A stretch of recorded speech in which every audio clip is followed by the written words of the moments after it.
Kabali release நெருங்கி வர இந்த நிலையில அதனுடைய கதை என்ன அப்படின்றத இப்போது வலைத்தளங்கள்ல பரவி வருது.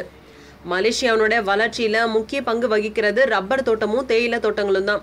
இங்க பெரும்பாலும் தமிழர்களே கூலி தொழிலாளர்களா வேலை பார்க்கறாங்க. இந்த தொழிலாளர்களுடைய உரிமைக்காக போராடியவரா கபாலி சித்தரிக்கப்பட்டு வராரு. மலேசிய மலைப்பகுதியில் அமைந்துள்ள ரப்பர் தேயிலை தோட்டங்கள்ல வேலை பார்க்கும் தமிழர்களுக்கு கிடைக்க வேண்டிய நியாயமான உரிமைகள் வழங்கப்படல. தங்களுடைய கோரிக்கைகளை அரசிடம் எடுத்து செல்ல போராட கபாலி என்ற இளைஞரை தேர்ந்தெடுக்கிறாங்க. இந்த நிலையில தாதா கூட்டம் ஒண்ணு அப்பாவி மக்களுடைய வாழ்க்கைய சூறையாடுது. இதனால ஆவேசமடையும் கபாலி பொங்கி எழறாரு, எதிரிகளை தும்சம் பண்றாரு. கபாலி மீது தேயிலை தோட்டத்துல வேலை பார்க்கும் இளம்பெண் குமுதவல்லின்றவங்க காதல் கொள்றாங்க. நெருப்பா சீறி பாயிற கபாலி காதல்ல விழுந்து குமுதவல்லி கிட்ட பாசம் காட்டுறாரு. கபாலியோட குடும்ப வாழ்க்கையும் ஒரு தாதா கூட்டம் குறி வச்சு கொலைக்க நினைக்குது. குடும்பத்துக்கும் கொள்கைக்கும் பாதுகாவலரா இருக்கும் கபாலி எடுத்த முடிவால சிறைக்கு போறாரு அவரு. 25 ஆண்டுகள் மலேசிய சிறையில தண்டனை அனுபவிச்சு விட்டு வரும் கபாலி சர்வதேச தாதா ஆறாரு.